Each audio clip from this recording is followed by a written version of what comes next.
Hey guys, Phil here.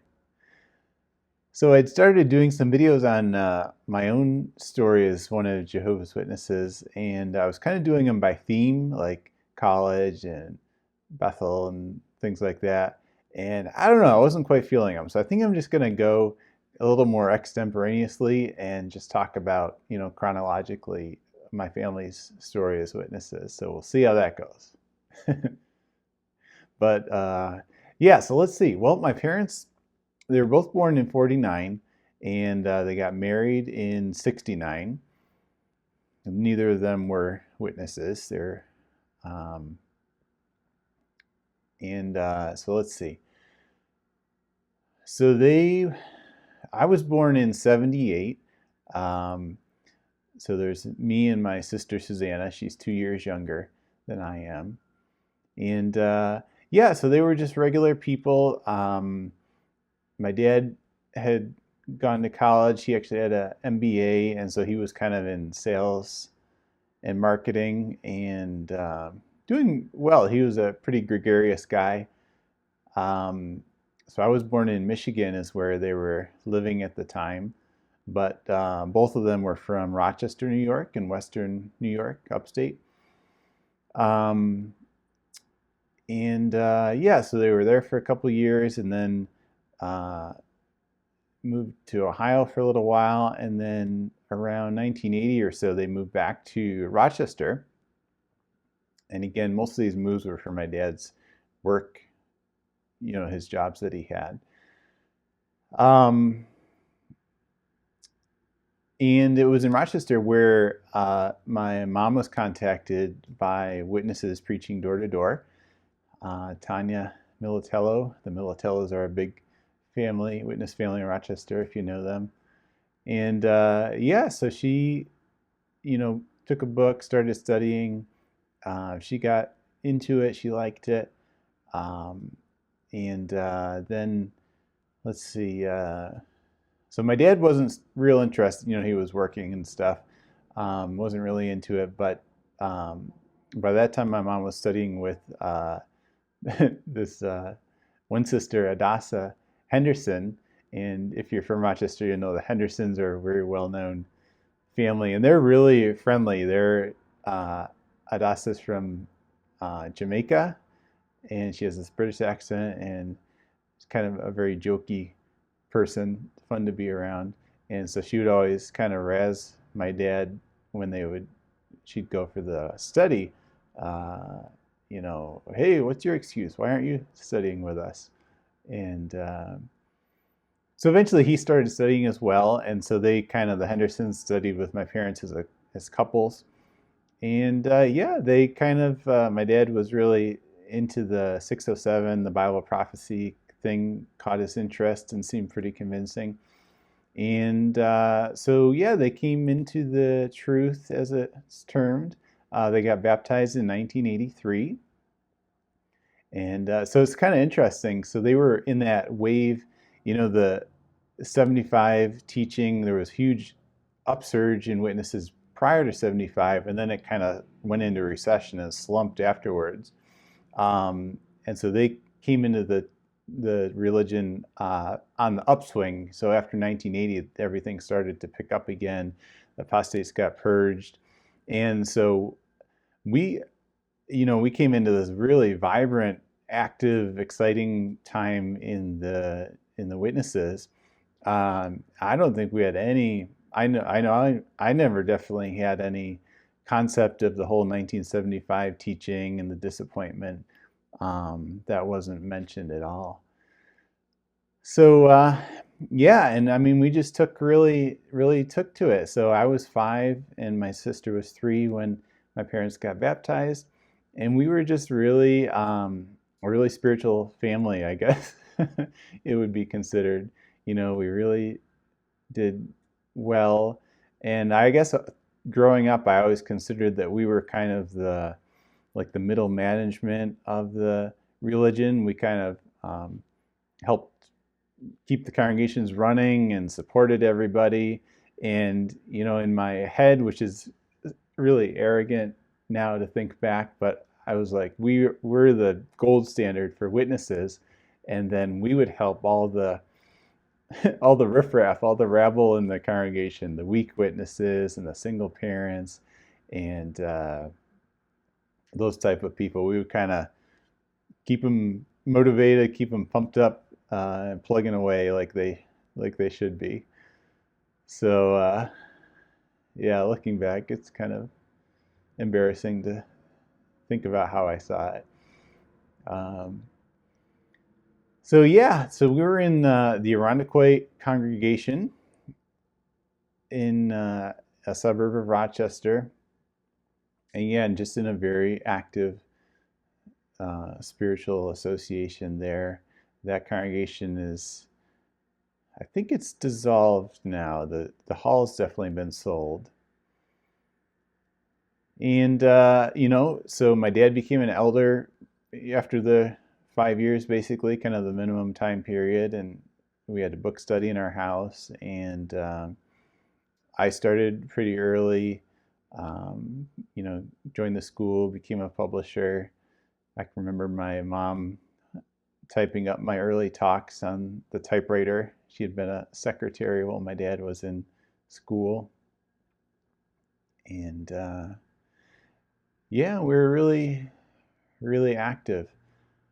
So let's see, maybe around 1990, Irondequoit was a strong congregation spiritually, and we felt like we need to do more. We could go where the need is greater, as it were. And we were kind of limited with, my dad's work, and we were little kids. But so what we ended up doing was we moved about an hour outside of Rochester to the Newark, New York area, Geneva area, and the Finger Lakes. And we moved to a congregation there that the circuit overseer had recommended could use some help, some elders and whatnot. So yeah, I was probably about 12 when we moved out there to Newark. And it turned into kind of a rough time because soon after we moved out there and parents bought a house and everything out there, my dad lost his job. So that the next few years actually became fairly stressful economically, where he had to work really hard to, kind of find work and get jobs. And now he was living out in the country, and it was, the jobs that he was qualified for in marketing and stuff were back in the city. And I remember for a while he was just doing, working as a salesman, selling these lubes to small companies in the area. So he kind of struggled in that sense, but spiritually, we were still very much on fire. Really a key family, if I can say that, in the congregation. So he was one of the elders there. And there was a lot of kids, it seemed like to me, in that congregation, and so that was pretty cool times for me. I got baptized, let's see, at 11. I started going through the questions, and then I kind of got rattled or cold feet. So after the first couple sessions, I pulled out, and then a year later, I ended up getting baptized at 12 years old. And immediately started doing mics and whatever I was qualified to do. I was a very shy kid. I liked to read a lot, and so in Irondequoit there, you typically would find me before and after the meetings, not mingling with the friends. I would go into the library at the Kingdom Hall, and I really like to read old awake bound volumes from the 60s and 70s, and they had all kinds of fun articles just about various secular subjects, and that appealed to me. But once I got to Newark, yeah, I was able to kind of make a few friends. There were some boys my age in the hall, and one family in particular, the Hopkirks, they lived right across the street from the Kingdom Hall, and they had two kids. One was the girl was a year or two older than me, and then Nathan was a year or two younger than I was. So I kind of hung out with Nathan a lot, sleepovers and things. And yeah, that was a lot of fun. Let's see. So yeah, so we were out there a few years. That congregation is still there, although Newark was, it was kind of, from what I've read, the next congregation over, Palmyra, they were they sold their hall, and the regional building committee was going to build a new Kingdom Hall for them. So they sold their hall, they turned in the cash, and then the congregation was just dissolved, from what I understand. So they got folded into Newark, and that was that. So that's kind of a common story the last few years, I guess. Um, let's see. So yeah, my dad was still, he was having a hard time finding good work out there, and eventually he got a job down in Jamestown, New York. So that's like the very western corner of New York State, on Lake Erie, basically. And so we moved down there. So I was maybe, I don't know, 15, 16. Um, yeah, so we moved into Jamestown. Now, Jamestown is a very strong witness history there. That whole Western New York area, of course, they called it the burned over district in the 1800s. That's where, Mormonism was founded, the witnesses, all kinds of stuff came out of that area. In fact, there was a couple of Bethelites that moved to Jamestown while we were there, and they said, according to Bethel, that Jamestown has the highest density, the highest ratio of churches to population in the entire U.S. And it definitely seemed like that. There was churches all over the place in Jamestown, equaled probably only by the number of bars in the city. They were kind of a 1-to-1 ratio. So, and witnesses have a super strong history in Jamestown. I should probably do a video on that eventually. But they started out, all the old timers love to talk about meeting in a room over a cake shop that they would rent back in the 40s and 50s, and eventually they built their first Kingdom Hall there. So there were 2 halls when we moved there, and then when we were there, they built a 3rd hall. So that was fun to work on the quick build there. And then, so let's see. So eventually there ended up being, so while we were there, they formed a new congregation. So they went from 3 to 4 English congregations. And then there was a Spanish group associated with one group. It was kind of a random spot, but there was for a Spanish group, but there was a pretty sizable Spanish population in Jamestown. The witnesses would say that it was like a thing in Puerto Rico, that Jamestown was known to be a place you could like go go and live on welfare without any problem. And so there was a lot of people from Puerto Rico and in Jamestown. So yeah, that was a really fun time. I was progressing more and more, doing a lot of stuff in the congregations. I would, I was in the literature department, and I remember a lot of arguments, like having to do the family study in with my family, and I was a really cranky teenager, and would be really sullen, stomping down for the family study. But yeah, we did. I remember once we went for seldom work. We went to seldom work territory. Another time, a group came to our area for seldom work territory, and what else? When we moved to Jamestown, I started homeschooling. So I was around 7th grade at that time, and our parents, for me and Susanna, said, "Hey, do you want to start school in public school, or do you want to try homeschooling?" And it was, kind of intimidating thinking about starting a whole new school. So we're like, yeah, let's homeschool. And so we did that until we graduated. So we initially started with this school called Clone Lara School, which was kind of popular with witnesses back in the day out of Michigan, and then eventually we did switch to one called American School, which is out of Chicago. And but we would go sometimes in that period. We would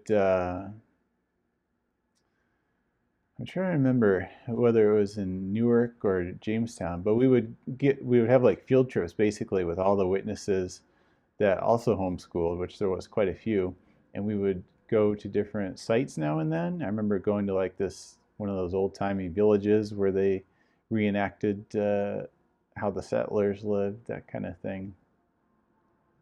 So yeah, even though we were homeschooled, there was some efforts to try and get some socialization, I guess. Um,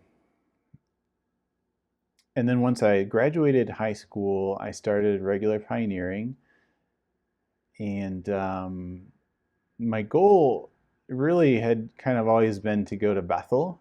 We did, when we lived in Rochester, we took a lot of bus trips every year or two to Bethel, and as a congregation, and I really liked Bethel.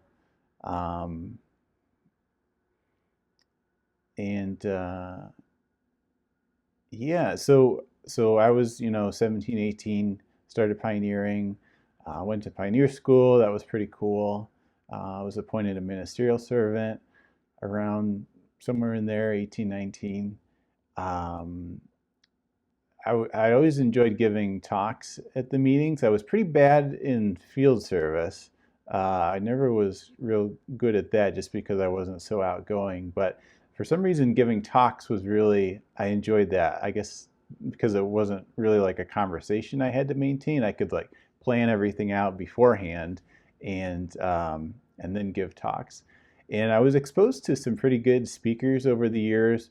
I remember one CO we had, Everett Rodericks, and he had some really good talks he would give. And even my dad actually, his I don't know if it's his sales bent that he had in his personality, but he gave good talks with like really good introductions that he would throw in there. And so I just kind of followed in his steps, and I like to think I gave some good talks, at least by JW standards. I tried not to. I was really irritated by those. Once in a while you get those really boring speakers on Sunday, and that was really my goal, that nobody should be able to fall asleep during one of my talks. And I remember I would, tend to cross the line and go a little overboard a lot of times. One time for a talk about something, persecution or faith, I had this whole thing planned out where I started the talk, and then the attendant turned the lights off, and I had two brothers come into the hall and kind of grab one of the elders out of his chair and say, "You're coming with us, buddy. You're under arrest." And they dragged him out of the auditorium, uh, and then they turned all the lights back on. I was like, "Well, are we, prepared for such events, brothers?" So yeah, that was a little much. Although I guess seeing some of the videos that are produced now, maybe maybe I was just ahead of my time. Um, so yeah, I had friends, my age in the area started to go off to Bethel themselves. I had one good friend, Brandon, who went, and so, but I guess, I don't know, something about it. I started to get cold feet about actually applying and going to Bethel. Um, I don't really recall that I had any doubts per se about the organization. I don't know what it was. I don't know if it was just the idea. Like Brandon had gone off to the farm, and I knew that he was actually not very happy the first year or so. He, a lot of homesickness, that kind of thing.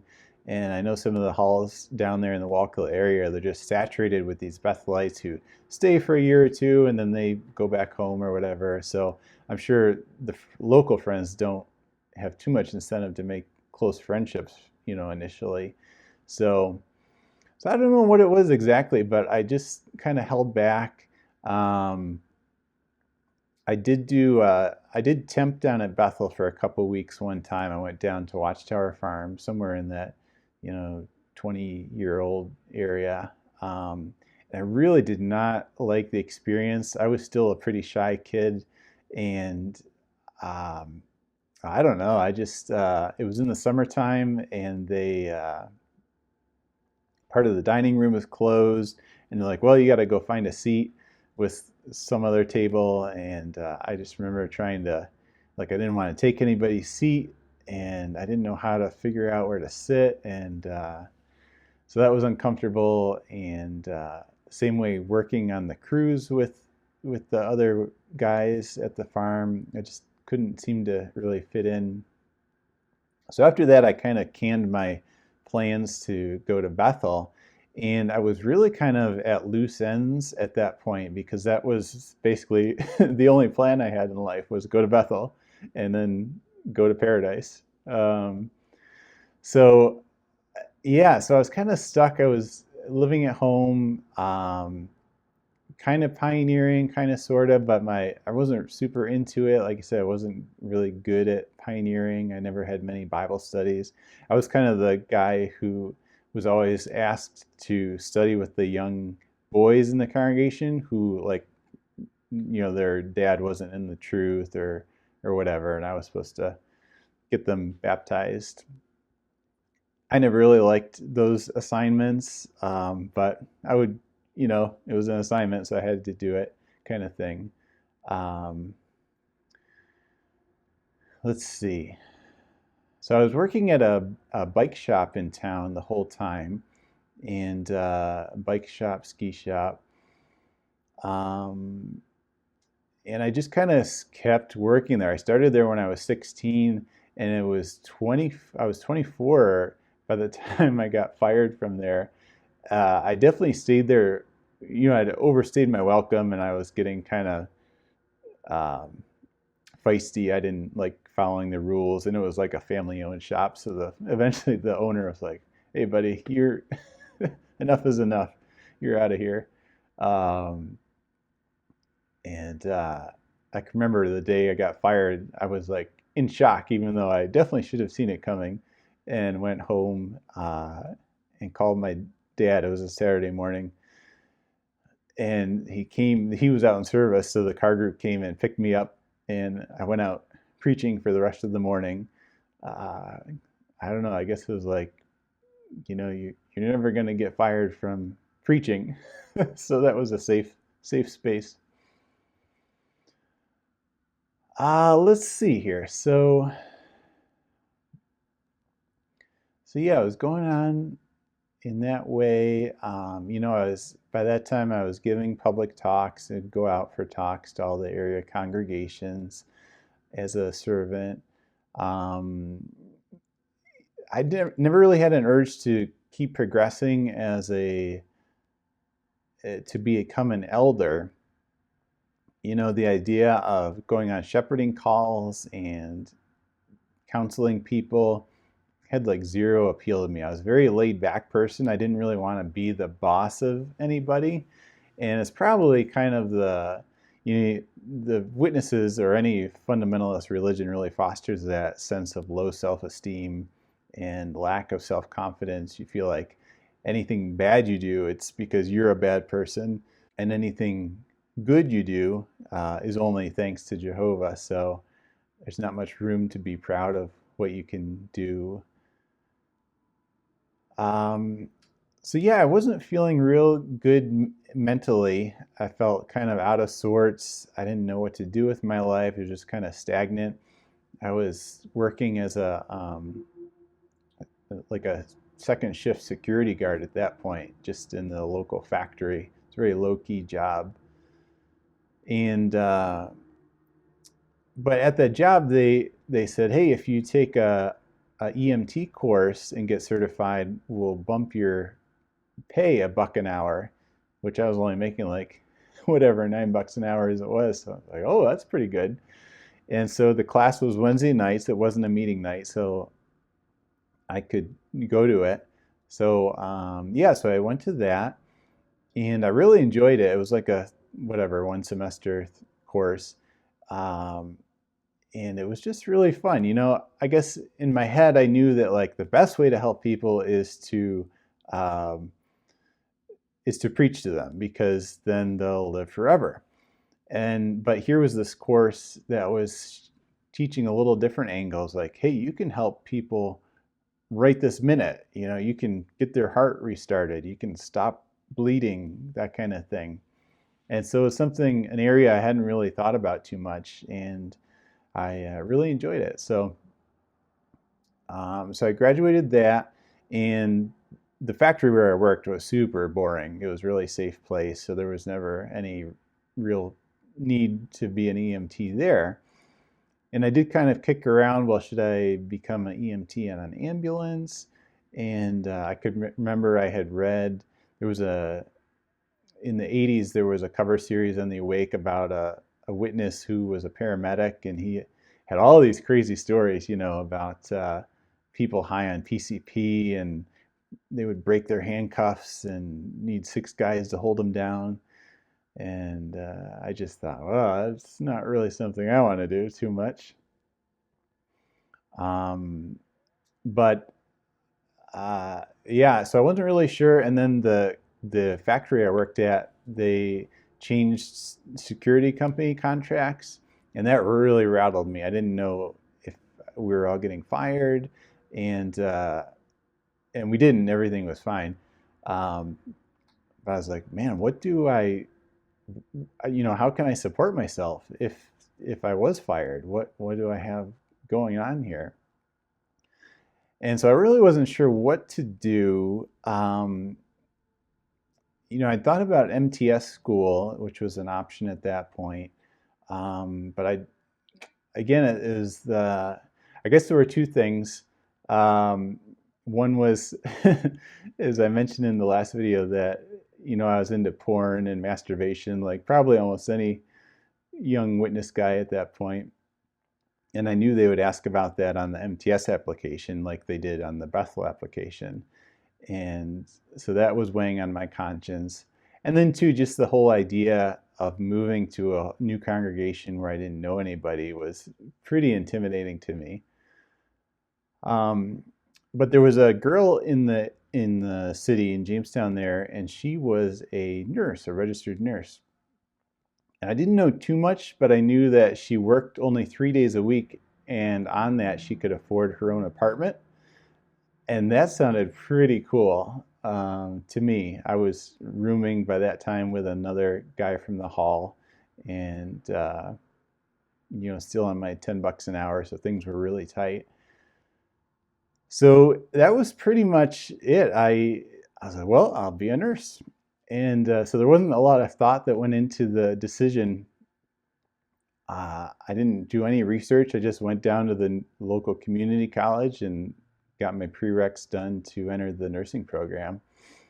And so I didn't get too much really pushback from my parents. I was probably, like I say, probably 25 at that point and on my own. But yeah, the whole college thing didn't cause too much flack.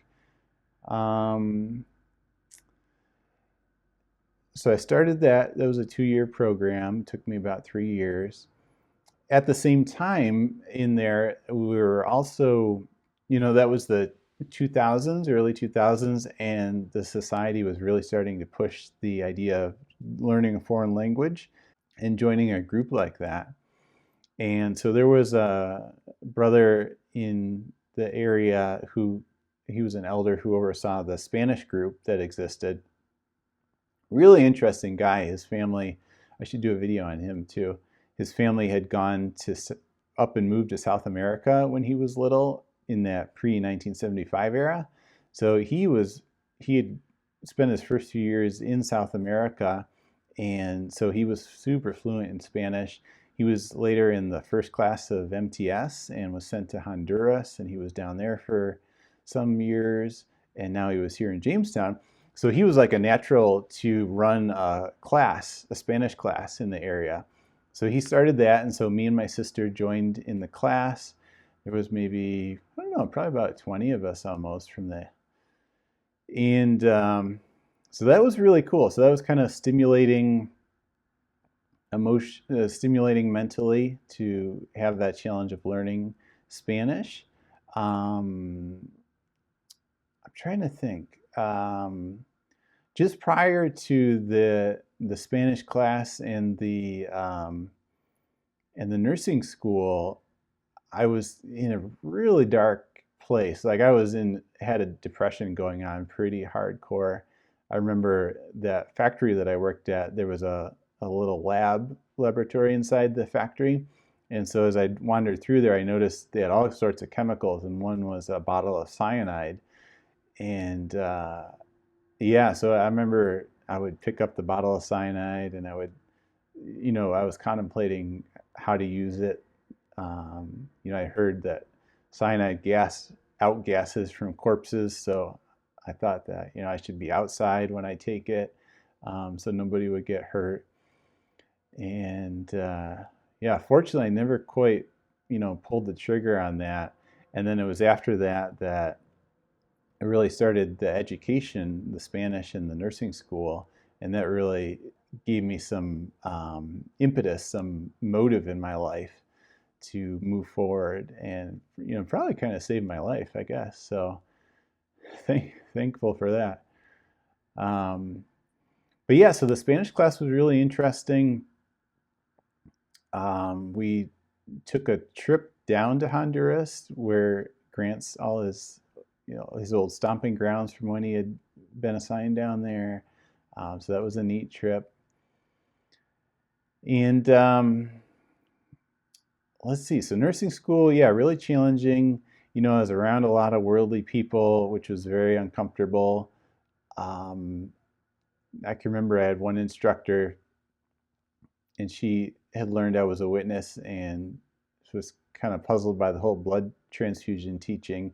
And I can remember I went to my dad, and he pulled out like the packet that the liaison committee would give to physicians. It was like some printed material and a video, and so I just kind of handed all that to her. Say, here, this explains, Um, and she kind of watched it, but she didn't really, I think she was still just kind of, it just didn't compute, which is understandable looking back now. Um, but yeah, so graduated school. I started working as a nurse in Erie, Pennsylvania. So that was about 45 minutes south of me. The Spanish group in Jamestown had become a Spanish congregation after the class. After the class, there was enough brothers to help run things, not just Grant by himself. So there was a couple elders, a couple servants. And yeah, so I just got pretty busy. It took more time to do everything. It took more time to study, to prepare talks. I was traveling almost an hour each way to my job, and it was, I guess it was in that period I was starting to. It was kind of a common thing that after you go through a foreign language class with the witnesses, you're kind of unplugged a little bit from the constant indoctrination. And so I just had a little more space to think. I was a little more distracted at the meetings. It was easier to not pay attention. It was harder to pick up every nuance in the articles like I had been used to. And yeah, so I guess doctrinally there were questions I'd always kind of puzzled about. The whole wedding rings thing had bugged me, like why wear wedding rings if they might possibly be pagan. Things like Thanksgiving, why didn't we celebrate Thanksgiving? Why would we do wedding anniversaries? Why were they okay, but birthdays were not okay? So I just kind of always had these questions that just kind of kept in the back of my mind. Um, I guess another thing was the generations teaching bugged me. There was that period in like the late 90s, early 2000s where it was obvious that the whole 1914 generation was going to be dead pretty soon. And there was a period where the society kind of floated three or four different interpretations of that in a few years. And um, reading them, I could just see that they had no idea like what to do about it. They were just kind of guessing at different interpretations that they could shoehorn into the facts. Um, and that never sat well with me. I was like, things are simple from God. This is how I was thinking at the time. That Bible prophecies are super obvious uh, when you look back at them. A plus B equals C, and so the 1914 teaching made sense to me. They were there in 1914. This generation will not pass away. Easy peasy. And so now they're coming up with all these convoluted makeshift teachings. I was like, that's not how Jehovah works, is what I was thinking. It needs to be simple. So again, not like anything that made me leave, but it was just another data point that I kind of filed away. I'm like, that just doesn't sound right. Now, another thing that really was causing me troubles was in my work. I guess there were two main things. One thing was just the association with so many worldly people was making me realize that they were not evil. They weren't really deserving of destruction at Armageddon. They were maybe they had a little bad in them, or they would do bad things sometimes, but there was a lot of good within them as well. And so, if were they really deserving to die just for that reason? If you're killing somebody with some good in them, doesn't that make the person doing the killing a little bit bad? So just little by little, that was kind of chipping away at my psyche. And then, especially after I worked in med surg for a while, so just like a regular nursing floor. And then after that, I went to the trauma ICU there in Erie. And trauma unit uses a lot of blood. They give a lot of blood transfusions. And I could always just kind of divorce myself in my head. I was like, well, I'm not ordering the blood. It didn't really bother me to hang blood. But I could definitely see that, blood was important to save lives, and people would die without it. I remember one time there was a skinny little kid, and I forget, he had been in some kind of car accident or whatever, and he was maybe 15. So he came into the ICU for a couple of days, and then he went up to the regular nursing floor. He was getting better. And then something happened up there. Something, split loose again in his chest or whatever. He started like bleeding out internally. And so he passed out, and then his heart stopped because there just wasn't enough blood getting to his heart and to fill his blood vessels. So they started CPR on him, rushed him back down to our ICU. And in a situation like that, they can do this mass transfusion. There's a rapid infuser machine, and that can pump in like a lot, like almost a liter per minute, which is super fast. Normally a blood transfusion, which is like a third of a liter, would take like 2 hours to go in. So yeah, started pumping the blood into him. They were able to get his heart restarted, and then they shipped him right over to the operating room to open him up and repair whatever was bleeding inside. So that I wasn't there when that happened, but I had taken care of him before that, and then after that, I came back in and heard this like terrible story about this young kid, and I took care of him. And the question really for everybody was like, how much brain injury did he sustain from that time when his heart wasn't beating and there wasn't the oxygen getting up to his brain? And he was actually doing really good. Like he was kind of slow on the uptake. Like you'd ask him a question, like what's your name? You know, what's your date of birth? And there was like a delay each time he would answer, but he could eventually come up with the right answers. Um, and yeah, you could just tell that he was gonna, take a little time, but he would bounce back to 100%. There wasn't really going to be any permanent damage. And I saw situations like that probably literally almost every week. Um, and that started to kind of weigh on my mind, like, because the scripture that I always was thinking about was Isaiah 48:17. Jehovah's the one teaching you to benefit yourself. And I would just always think, how is refusing a blood transfusion benefiting yourself? That's the opposite. And as a witness, I was used to always hearing from the platform that the Mosaic law given to Israel was like super advanced for its time as far as quarantine and burying human waste, that kind of thing. And it just didn't fit with me. Like, why would it be so advanced in these areas, but then the blood, was hurting people?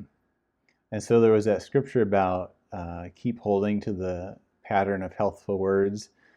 And that I would kind of think about that. Like, here's this pattern of Jehovah benefiting his followers. Like your life gets better as a servant of Jehovah.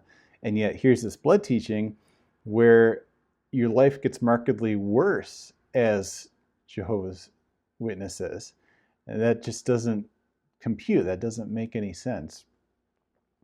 So I would think about that a lot, um, and so eventually I kind of was like, well, the Bible can't be wrong because every word is inspired in the Bible, but perhaps the witness's interpretation of the Bible is wrong because there's kind of like that difference. Like the Bible's inspired, the publications are guided by Holy Spirit, but they're not inspired per se. So they were like a step down. So it didn't make a lot of sense that the publications were wrong either, but that made more sense than the Bible itself being wrong. I think was it Sherlock Holmes? He's like, when you eliminate the impossible, whatever remains, however improbable, has to be the truth. And that's kind of was the way I was thinking. So yeah, things just kind of progressed in that way. I moved out of the Jamestown Spanish congregation, and eventually I moved down to Erie to be closer to my work. And there's an Erie Spanish congregation as well, and it was the same kind of thing. A lot of young folks that had learned Spanish in the last couple of years, and there were some of the old guard Spanish friends that had been in the congregation forever. But I didn't it was hard for me to make friends, and I just didn't really connect. So it wasn't like I gained more friends. I kind of lost friends. Like I didn't really stay in touch with the Jamestown friends, and then I wasn't really making super close friends in Erie. I would still go out for public talks a lot in Spanish now, and I don't know, that was like I enjoyed the actual 45 minutes I was giving the talk, but everything else was very uncomfortable. I would usually go by myself, and they were like long drives to go to other Spanish congregations, sometimes a few hours to get there. So I'd go by myself because I couldn't really find someone to go with me. And then going out for the meal for hospitality afterwards was uncomfortable because I wasn't a good conversationalist. So it was kind of that a little bit of a gap growing in the between me and the organization. Um, by that time, let's see, my sister Susanna, she had gotten married. She married an MTS grad, and they had moved out to where his assignment was, and then in Nebraska, and then eventually they moved to Texas. and my parents had retired a little earlier, and so they moved down to Texas as well, where Susanna lived. So I didn't really have, we weren't exactly like emotionally a super close family. So I didn't really have them around too much. And yeah, so I guess my train of thinking just kind of kept progressing a little by little, not any one stroke of lightning, but gradually more and more my doubts about everything being correct from the witnesses was just didn't make sense to me anymore. And yeah, eventually I was just so stressed, that cognitive dissonance was just too much to handle. And it was really a lonely time, as I remember. I didn't know at all that there were any XJW resources out there on the internet or whatever. I'd really never heard of anybody in my entire life that had left just for doctrinal reasons. I knew lots of people that gotten disfellowshipped for sex, stuff, but not for differences in theology. And I had no concept of Ray Fran's crisis of conscience, that kind of thing. But eventually, it was just I just couldn't stay in anymore. And so I asked the elders there if I could step down as a servant. So that was kind of the trouble. If you've ever been in a foreign language group, you know that, especially in the Spanish, there can be baptized brothers, but if they're in the country illegally, if they're undocumented workers, they can't hold any privileges in the congregation, so they can't do stuff.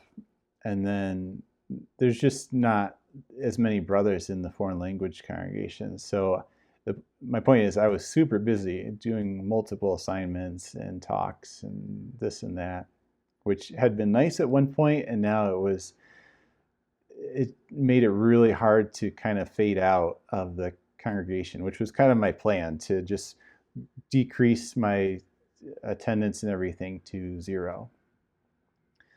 So when I told the elders there, which was a pretty stacked, there was only a few elders, but the one brother, he had moved from, I forget where, New Jersey, but he was like super by the book kind of old school Spanish guy.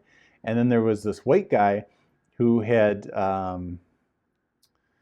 forget if they had been through Gilead or not, but he had been a circuit overseer in South America. And then they had moved back to Erie to take care of his mom. So pretty hardcore elders in the congregation. So I was pretty nervous about talking to them. And they said, well, the CEO's coming around next week. I think you should talk to him before you do anything.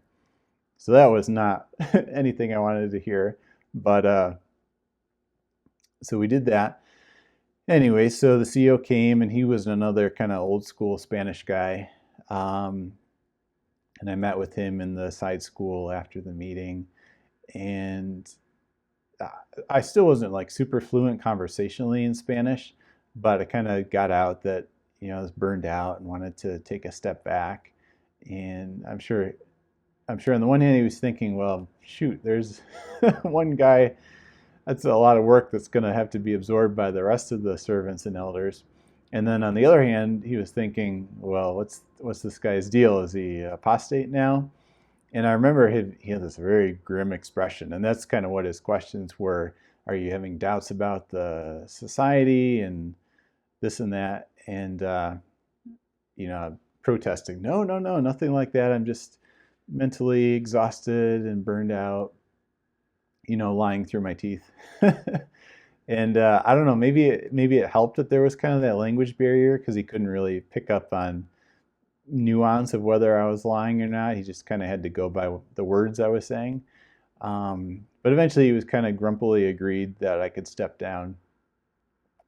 And so that was really a weird feeling I'd had assignments in the congregation since I was 12, so almost 20 years at that point. So to not have anything to do was really, really strange. It wasn't bad exactly, it was just a very odd feeling. And I remember, so the next meeting after that, I had to work, just a fluke of my work schedule. So I missed that meeting. But basically, I had planned to fade, like I said, kind of decrease my meeting attendance by a certain percent each month in service. But then the next meeting came, and it was just I was like, I don't have to go to this meeting if I don't want to. Um, and so I didn't. And then I skipped the next one after that. And I just never, ever went back to another meeting. It was really awesome. I just remember such a feeling of lightness, and such a weight had been lifted off my soul that I didn't have to do this anymore if I didn't want to.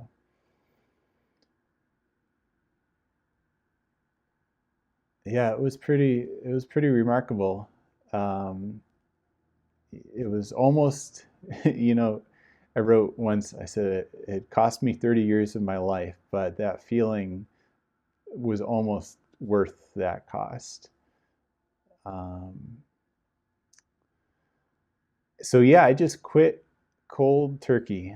That was it. I never went back to another meeting. I never went out in service. Um, like I say, I'd kept my footprint pretty light in the organization, so there wasn't a lot of friends checking up on me or anything like that. My parents didn't know; they lived, a long ways away. And yeah, I remember they came back for a visit a while later, and I forget, we were traveling for something. Everything's a little fuzzy in that period. Like my mind was full of fuzz. But I can remember telling them, we were on this long road trip, and they're like, "Oh, when do you go for your convention?" And I I should have lied maybe, but I just didn't. And I said, "Well, I'm not going to go. I'm not going to go to the meetings anymore." And there was just kind of this shocked silence, because that was like completely out of the blue for my parents, I'm sure. And so yeah, that's how they found out that I had quit. Um, and there wasn't really too much discussion after that. It was kind of strange, but we weren't, like I said, we weren't the kind of family that would really talk about feelings and things like that. Um, yeah, so that was how I quit the witnesses. The period after that was really, really, I mean, it was great in the sense of not being part of the organization anymore. On the other hand, like mentally, I kind of went into a pretty dark space, because I guess I was, I knew I had made the right decision, but um, I didn't know anything beyond that, like what I should do, or what I should be doing. I was still kind of mentally in JW mode in some sense, as far as like going to college was bad. Trying to get a promotion at work was bad. I had to not work any more than I needed to. So some of that training was still operating in me. And so I really didn't do anything. Um, I just I just stopped the witness stuff, and then I didn't fill up that time and space with anything else, uh, except like watching movies and things. And eventually that emptiness just got to me, and I started getting pretty into a pretty deep depression again. Um, And I wasn't doing nothing outside of work. Like I'd go out with my coworkers once in a while, drinking. They're, I don't know, at least in Erie, nurses and doctors, they drink a lot.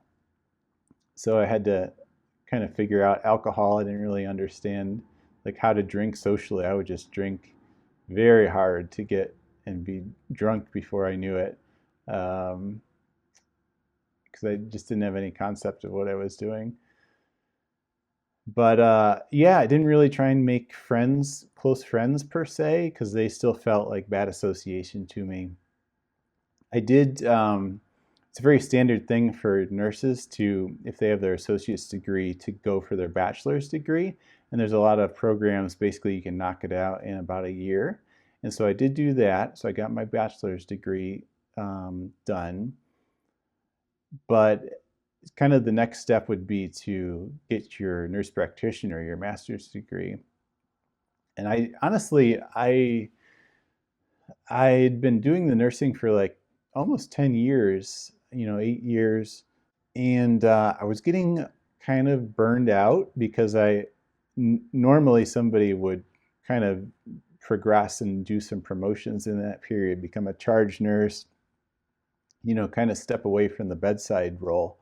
And since I was so averse to taking on these worldly promotions, I was still at the bedside, and it's not really something you can do, or most people can't do it for many, many years without getting super burned out. And that's what had happened to me. Yeah, so I'm trying to think. Somewhere in that period, I ran across the XJW subreddit, and I forget how I found it, but that was pretty awesome to see that there were people in my situation, to see that there were so many people that were also leaving the organization that had made the same choices I had, that I wasn't crazy or mentally ill or anything like that. And then from that subreddit, I've discovered all the XGW things that are out there, JW Facts, Crisis of Conscience, the Lloyd Evans videos, those three things in particular, because here was a Bethelite, a governing body member, an MTS grad. So these were guys that I held in esteem because of their JW credentials, which is cheesy. I mean, looking now, they're like bigger piles of poop than everybody else has. There's no point to them. But all the same, in my head, I was like, well, these guys progressed further than I did, and they still concluded that it's not the truth. So that gave me confidence, that finally that yes, I did make the right decision. And yeah, so that helped put me in a little better headspace, kind of finding that community out there.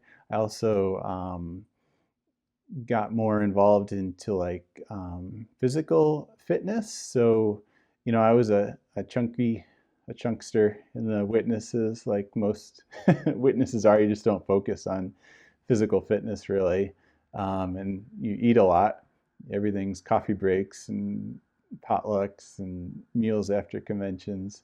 Um, but yeah, I would go for, walks and then runs. I did a couple marathons eventually, slow marathons, but and bike rides, and those were kind of nice just to help, just that rhythmic, mindless exercise kind of helped to settle my thoughts a little bit, or I could kind of figure things out while I was running. And there was a park, Presque Isle in Erie. It's a really beautiful state park on Lake Erie, and so I'd go running there. And that was another thing, I think, just being in nature. I could, um, you're so focused on the paradise as a witness that it's hard to look around and say, hey, there's paradisiac conditions right now here on the earth that I can enjoy. And so being out in nature kind of brought me in tune with that a little more. I can remember health-wise, even things improved. So I'd always had IBS as a witness, irritable bowel syndrome, and things, that was always on my mind about where the nearest bathroom was, just in case. And it didn't seem to be uncommon. Like there was an elder in our congregation, and he had a pair of underwear in his glove compartment, just in case. It was kind of like half as a joke, but also half not. Um, there was another older brother, and if he came out preaching, he would take his camper so that he always had a bathroom available. But after I left, that really dissipated. Like I didn't have too much of a problem with that anymore. So I think a lot of it was just the stress of the witness lifestyle. The same thing with canker sores. I would always get these canker sores for anything stressful. If I had an exam coming up, or if I moved, or anything big and stressful, I just knew I was going to have some canker sores. And then after leaving, uh, I basically have never had canker sores again. Like they just stopped. So that's just another indication of how much stress I guess I was under at that time. So I guess just to wind up, let me think. So yeah, eventually I just kind of got enough gumption to do something with my life. So I was, like I say, pretty burned out nursing. So eventually I put my notice in. I quit that job in Erie, and I moved out to Las Vegas a couple years ago.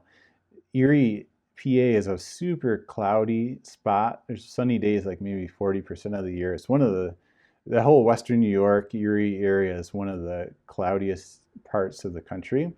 And invariably every winter I would get the seasonal affective disorder. I'd get depressed because of the lack of sun. And so I had these lists printed out of the sunniest places in the US. And so Vegas seemed to be one of the top ones that I could go to. So yeah, I just kind of up and moved out to Vegas. I drove my car out there with all my junk on the roof. And so I spent about a year out there. Um, Initially, I started working in a ICU out there, and really did not like it. Like I was still super burned out um, on the job.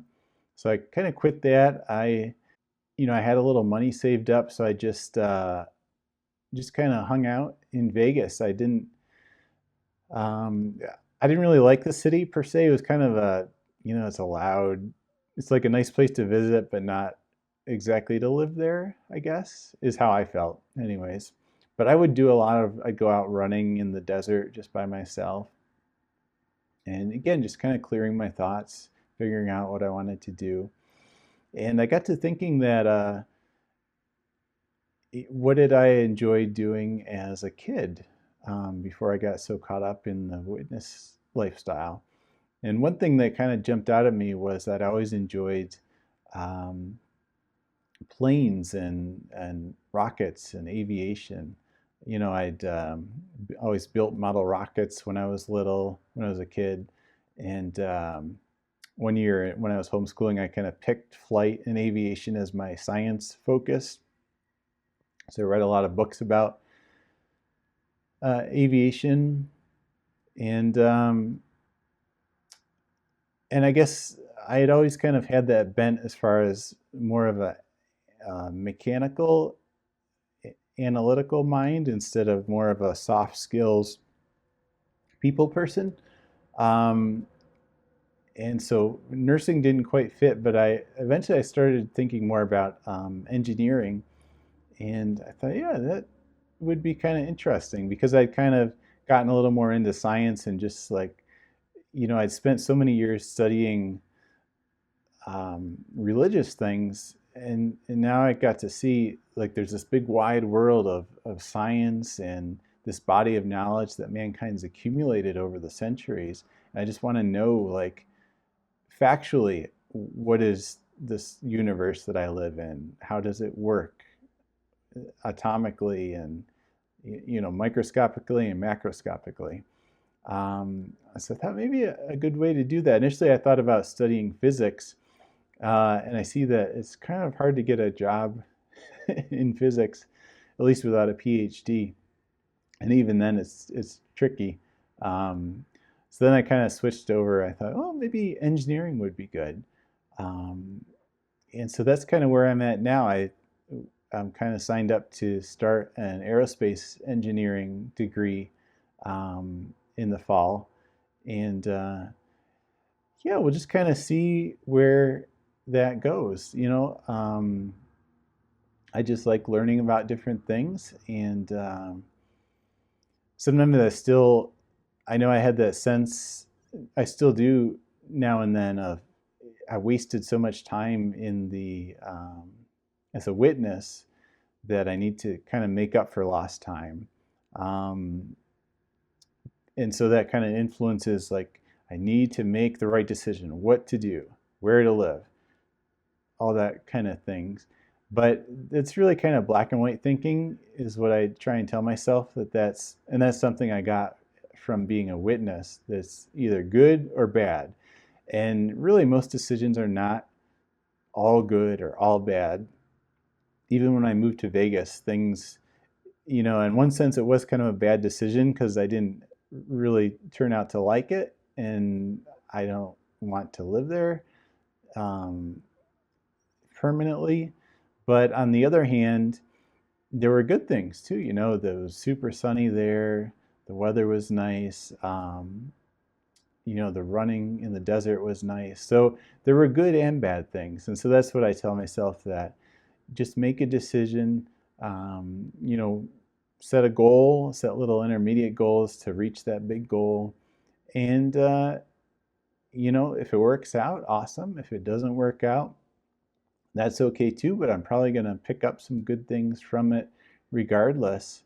And, and that's the important thing, to enjoy the time I have right now, because, what's gone is gone, and that's fine. And um, really, what am I trying to say? There, my past experiences as a witness have made me the person I am today. And so, even if there were a lot of bad things about it, there's benefits to having gone through that. So, it may be a loss. There's an interesting J.K. Rowling quote, if you listen to her, I think it's her Harvard commencement speech. And so it's a really good speech to listen to, but she says something along the lines of, um, it's impossible to live without failing at something unless you live in such fear that you won't fail at anything, but in doing that, you've already failed. Um, and so I try and keep that mindset in mind, that maybe the time as a witness was my failure. So I got that out of the way, and now it's time to go on to other things and see what we can do. Sorry, I had to pull up. So there was two quotes I guess I wanted to end with. One of them is from a 1959 watchtower. It says, "Chances are you did not choose the religion you profess, but you inherited it from your parents. Comparatively few persons actually make their own choice of a form of worship. Most stay with the religion in which they were reared, very often being afraid to make a change, even if dissatisfied. This is particularly so in communities that are predominantly of one religion. The person who makes a change may become the object of popular hatred and be deprived of the means of earning a livelihood. But what should a person do when he becomes convinced that the religion he inherited is the wrong form of worship, that its teachings are untrue, and that its leaders are blind guides who are leading him into the way of divine disapproval? Would it be wrong for him to go against the wishes of his parents and of the community by changing his religion? Or would it be wrong for him not to change?" I agree with those words. And perhaps the similar thought, but in a different manner of speaking, there's some lyrics from the song Careful by the band Paramore. She says, "The truth never set me free, so I did it myself." Thanks for watching.